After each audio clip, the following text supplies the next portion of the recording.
말 그대로 어버이날이라 시부모님과 식사하려고 약속을 잡았다가 절연하기로 했습니다. 저희 시댁은 시부모님 두 분이 다 계시고 형제 중 남편이 둘째입니다. 시부모님이 아이가 생기지 않아 고생하시다가 5년 만에 아주버님이 생겼고 2년 후 남편이 생겼습니다. 당시 이미 아들이 한 명 있는 상태라 딸이길 간절히 바랬지만 아들이었다 하더라고요. 그래서인지 시부모님은 아주버님이 어렵게 가진 장남이라고 엄청 대접해주며 어려워하십니다. 반면 남편은 상대적으로 편하게 막대하시죠. 남편도 어린 시절부터 받은 대접 때문인지 부모님한테 큰 기대 없이 살았다 했습니다.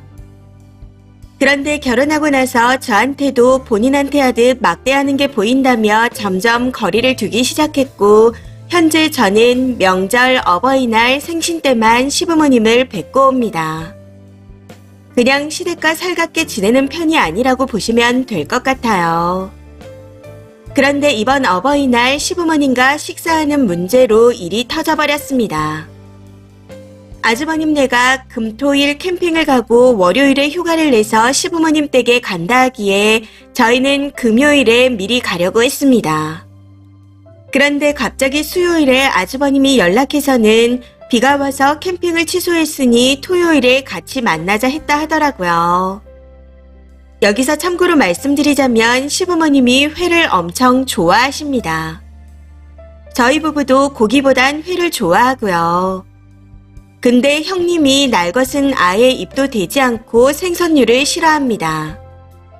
그래서 형님네와 같이 만날 때에는 항상 고깃집에 가야 했는데 문제는 어머님이 돼지고기를 안 드셔서 소고기를 먹으러 간다는 겁니다.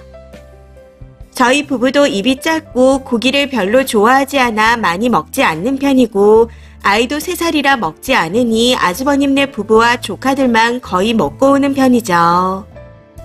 식당에 갈 때마다 그런 상황이니 제대로 먹지 못하는 것도 불만이지만 아주버님네 가족들이 잘 먹는 편이라 금액이 부담스럽기도 합니다.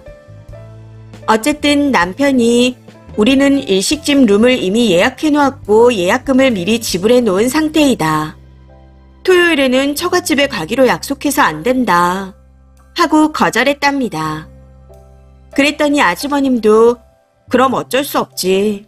알겠어. 하고 전화를 끊었다네요. 그렇게 그 일이 끝나는 줄 알았는데 어머님이 전화하셔서는 괜히 번거롭게 나눠서 보지 말고 한 번에 보자. 토요일에 다 같이 고기 먹으러 가자. 하고 말씀하시네요. 해서 남편이 형한테 못 들으셨어요? 토요일은 이미 처갓집에 가기로 해서 안 돼요. 하고 말씀드렸습니다. 그랬더니 들었다네요. 들었는데 처갓댁에 말씀드리고 금요일에 우리랑 가기로 했던 일식집에 모시고 가면 안 되겠어? 하시면서요. 이때부터 남편이 좀 화가 난 건지 엄마 지금 큰 실수하시는 거예요. 형이 장인 장모님보다 윗사람도 아닌데 형 때문에 처갓집 약속을 변경하라는 건 무슨 소리예요? 그건 우리 처갓집을 무시하는 거예요. 이게 무슨 경우 없는 짓이에요. 하고 말하더군요. 남편의 말에 어머님이 네가 너무 확대해서 가는 거야. 이 정도는 가족끼리 모이는 건데 이해해줄 수 있는 문제 아니야. 하고 말씀하시면서 결국 대판 싸우게 되었습니다. 화가 난 남편이 형이랑 나랑 편애하는 것까지는 부모님 마음이니 그러려니 해도 내 와이프까지 형수랑 편애하는 건 못 참아요. 그리고 지금 이러시는 거 저희 처갓집까지 무시하시는 겁니다. 라는 말까지 했지만 아무 소용이 없었습니다.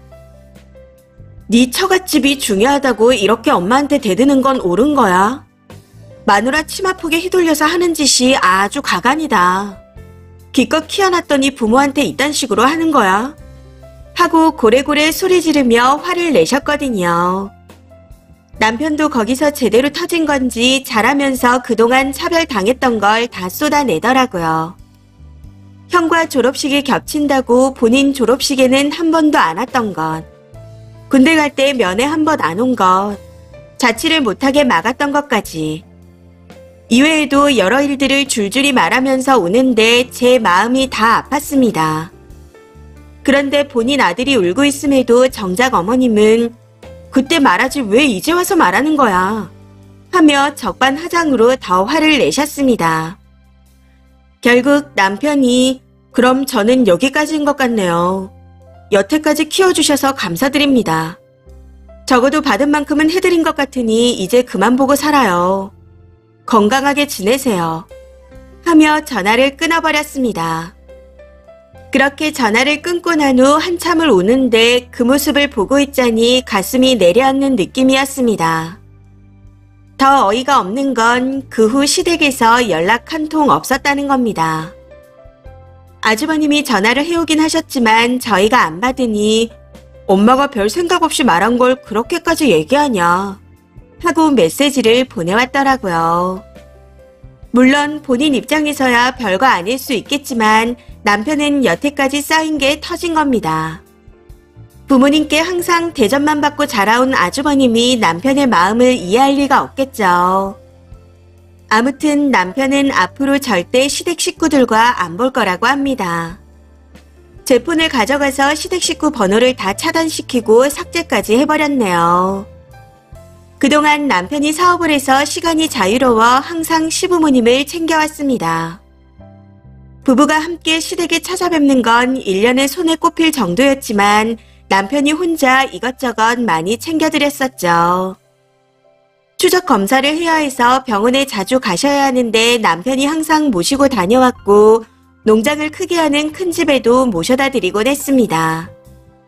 그리고 그럴 때면 일손을 돕고 먹거리를 가져오기도 했었네요. 이외에도 소소한 심부름도 많이 했었고요. 근데 이제 저희 남편이 아무것도 안 한다 하면 아주버님이 대신 할지 모르겠습니다. 당분간은 저도 남편이 마음을 추스릴 때까지 지켜보려고 합니다. 이 일로 계속 우울해하는데 오늘 밤은 남편이 좋아하는 안주를 만들어서 한잔 하자고 해야겠습니다. 댓글입니다. 첫 번째. 그 부모는 큰형이 자기들 노후를 책임질 거라 생각하고 큰형에게만 몰빵 올인한 거니 둘째한테 손절당하는 건 예정된 수순이었습니다. 만약에 큰형한테 일이 생겨서 자신들의 노후가 불안해지면 그땐 둘째를 찾을걸요. 절대로 마음 약해지지 마시고 제대로 끊어내셔야 합니다. 두 번째. 100% 형이라는 놈이 노발대발하고 찾아올 겁니다. 왜냐하면 앞으로는 본인한테 다 부탁할 거거든요. 그리고 100% 시모한테도 전화가 오고 난리칠 겁니다. 호구가 없어지니 너무 불편하니까요. 그 마음 변치 마시고 쭉 이어가세요. 세 번째. 쓰니가 중간에서 어줍잖게 그래도 부모인데 다시 화해해라 어쩌라 그런 말은 절대 하지 마세요. 남편분은 평생을 내 편이 없다 생각하고 외롭게 살았을 겁니다. 이젠 쓰니와 아이가 남편분의 가족이니 영 끄는 그 집구석은 신경 쓰지 않게 해주세요. 앞으로 쓰니와 친정 부모님이 남편분에게 더 잘해주시면 됩니다. 네 번째. 쓸데없이 화살이 님한테 올 수도 있습니다. 남자가 저래도 여자가 구슬려서 화해를 시켜야 하는데 안 했다.